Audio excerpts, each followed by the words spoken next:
Hari ini saya ingin berbicara kepada Anda tentang pertarungan besar yang sedang berlangsung antara Tuhan dan setan. Pertarungan ini nyata, sama nyatanya dengan dirimu dan diriku. Tetapi Tuhan memberi kita senjata kuat di tangan setiap laki-laki atau perempuan darinya yang akan berjalan bersamanya. Siapa yang mencintainya, siapa yang menaatinya. Senjata ini adalah doa. Saya ingin berbagi cerita pada Anda yang saya percaya akan menjadi berkat untuk mengilustrasikan kekuatan doa dan Tuhan memberi kemenangan atas iblis. Beberapa tahun lalu di Cekoslowakia, saya bertemu pria beriman yang telah dipenjara selama 5 tahun, namun dia sangat rajin berdoa kepada Tuhan. Dan dia berbicara kepadaku dan berkata ini, banyak orang datang ke negaraku dan ingin membuat api besar untuk Tuhan. Namun saya katakan pada Anda, saya tak ingin membuat api besar untuk Tuhan. Saya ingin dilahap api Tuhan sampai tak ada apa-apanya.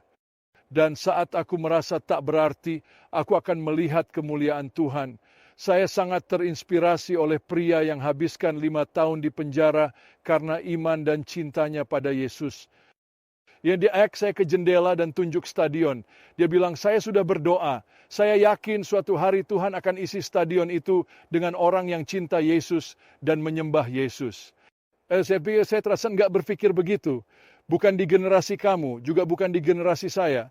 Karena seperti yang Anda lihat pada saat itu, Cekoslowakia adalah negara komunis. Dan dia dipenjara karena iman mereka kepada Yesus Kristus. Dan terlihat mustahil. Namun pria ini sadar ada pertarungan besar untuk hati dan jiwa pria serta wanita. Dan dia tahu bahwa doa adalah senjata besar yang diberikan Tuhan kepada kita.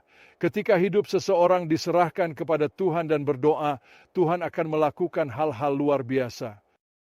Dan orang ini berdoa dan Tuhan melakukan hal-hal yang sangat luar biasa sekali.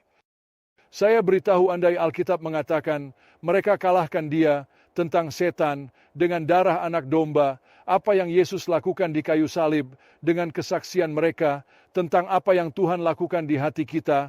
Mereka tak mencintai nyawa hingga mati. Dan ketika hidup kita sepenuhnya diserahkan kepada Tuhan dan kita menyerahkan diri sepenuhnya kepadanya dan kita berdoa, Tuhan akan melakukan hal-hal yang luar biasa.